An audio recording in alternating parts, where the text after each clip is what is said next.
Good evening, everybody. Welcome to my channel. My name is Carla, and this is my FlossTube channel, Carla Being Crafty. Tonight is the 7th night of Hanukkah, and tonight I'm doing my 7th Flossnukkah video for 2023. I'm a little tired this evening, so please forgive me if I get a little loopy. I want to say welcome. Thank you so much for coming and watching. And if you've been watching every night, thank you so much for sharing the celebration with me. It means so much to me. And I'm so glad that people actually are enjoying me doing this. So as I said, tonight is the 7th night. 1, 2, 3, 4, 5, 6, 7 candles on our menorah and or on our Hanukkah. And I'm going to go ahead and just get right into lighting the candles and doing the prayers that we're going to do tonight. And then I'm talking tonight about sort of the Hanukkah at the national level. In other words, the national menorah lighting, stuff like that. So, the kitty is in the bathroom, sleeping by his water dish as he likes to do. And so he may want to come out at some point. Just be aware.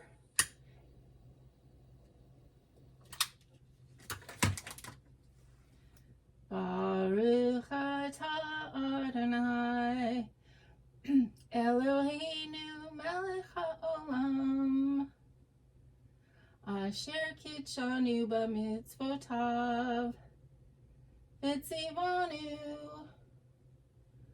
lihadlik ner shel Hanukkah. Baruch atah Adonai Eloheinu melech haolam she'asa nisim lavoteinu vayomim ahem azman hazeh. Blessed are you, Lord our God, ruler of the universe, who made us holy with your commandments and commanded us to kindle the Hanukkah lights. Blessed are you, Lord our God, King of the universe, who performed miracles for our ancestors in their days at this season. And then the prayer for healing, which I have added to our Hanukkah celebration each night. And again, this is a tune and kind of a song that was written by Debbie Friedman from the Misha Berach prayer. Okay, let's close it just for a minute. Thank you. Misha Berach Avotenu Makor Habracha Limotenu. May the source of strength, who blessed the ones before us, help us find the courage to make our lives a blessing, and let us say Amen. Misha Berach Imotenu Makor Habracha Lavotenu.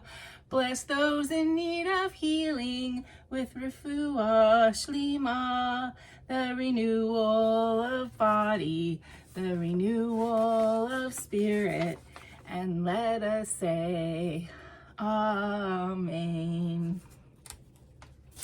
Okay.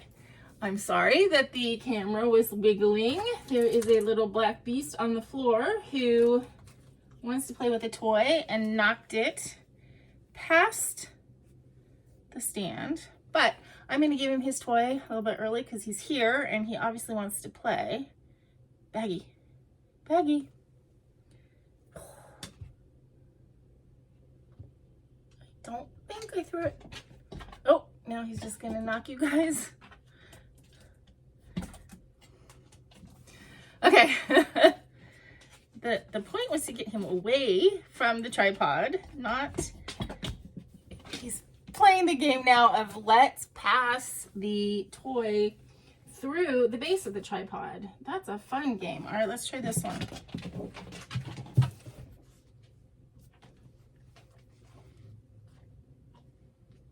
Okay.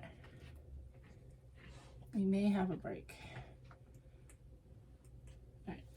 He loves these little balls, by the way. I got them as decorations, so all colors for all different seasons. But when they land on the floor, boy, he tells me that they're a cat toy. All right, Baggy. Here. Okay. Go get that one. Okay. So, on to the meat of the... I'm sorry, I'm distracted by my cat. Okay,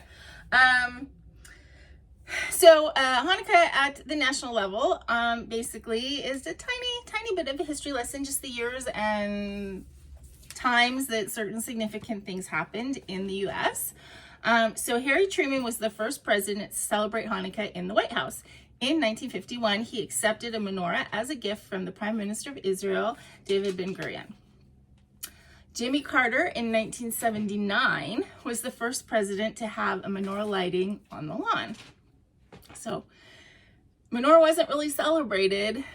Well, Harry Truman celebrated it in 1951, but not really like publicly. Of course, I don't know how public it could have been at that time, you know, as far as media and stuff like that. But Jimmy Carter in 1979 had a menorah lighting on the lawn. So originally, the permit was refused by the Secretary of the Interior, citing the First Amendment, separation of church and state. But one of the Carter's advisors argued that if that was the case, then the national Christmas tree shouldn't be allowed either. So, of course, they didn't want to give up the national Christmas tree, so they allowed the menorah lighting on the lawn. And the national menorah is 30 feet tall, it's huge, and it's lit by a cherry picker. Then it was until 2001, George W. Bush was the first president to actually have a menorah lighting in the residence as opposed to the main part of the White House. Bill Clinton was the first president to actually light the menorah himself. In 2013, Barack Obama began having actually two Hanukkah receptions in the afternoon and the evening so that more people could come. So it was a kind of a big deal then. But then in 2017, Donald Trump had a really small Hanukkah party. I think there were about 300 people, which, you know, Washington standards, that's small. But he didn't invite any of the 30 Jewish members of Congress, which did not go over very well. That was rectified the following year, and they were all invited.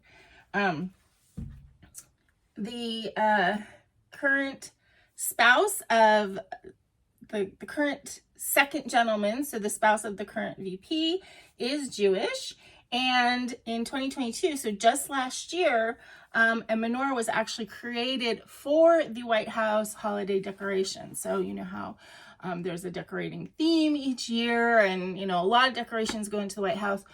I think it's in the foyer. I'm not sure, but they actually built a special menorah for the White House last year. So that is just a little tidbit of the history of Hanukkah celebrations at the White House. I believe there was a reception on Monday this year at the White House. It is a very weird year because of everything that's going on in the world. We don't need to get into that, but it's a weird year for Hanukkah and for celebrations of Hanukkah. Yeah. Anyway, let us, well, I already did the baggy toy, and I don't have anything myself to open this year, so I guess it's going to be a short night tonight. But again, we do want to talk about our books that I will be drawing names for tomorrow. So we have 101 Dalmatian Snow Puppies, and this one, it doesn't have any like of its ribbons or trims or any fun stuff in it yet, but this is a really cute book. The Dalmatians build a snow puppy, and then they use, I think they use coal or dirt or something on their paws to make the spots on the snow puppy, and then they dream about Santa. So this is a really cute book. 101 Dalmatian Snow Puppies. And we have Mickey's Christmas Carol, which is the classic Christmas Carol story with the Disney characters. Scrooge McDuck is Scrooge. Mickey is Bob Cratchit. Donald is Scrooge's nephew Fred. Goofy is the ghost of Jacob Marley. Let's see.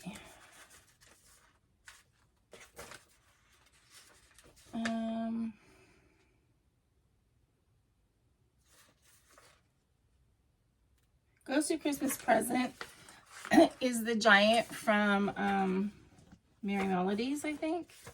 From Jack and the Beanstalk, or Mickey and the Beanstalk.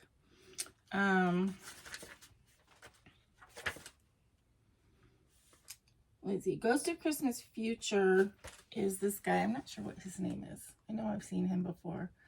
He's like, I think he's Mickey's like adversary. So this is a really cute book too. So those two books are the ones that I will be drawing for tomorrow. And our code word for this last, it's not the last night of Hanukkah, but the last night of code words for the drawing will be celebrate. So I'm so happy that you guys are all celebrating with me this year. And so that is our code word. And I think that is it. I want to make sure I wasn't missing any cool information. Tomorrow night we'll be talking about traditions around the world, which honestly, a lot of that stuff I just found out like last year. I did some research for my Flossnukkah videos, and so it's all kind of new information to me too, and some of it's kind of cool. So may your holiday season be filled with light and love, and until I see you again tomorrow night, please remember to be content, be kind, and be crafty. Chag Sameach, or Chag Hanukkah Sameach, which means Happy Hanukkah, Happy 7th night. Bye-bye.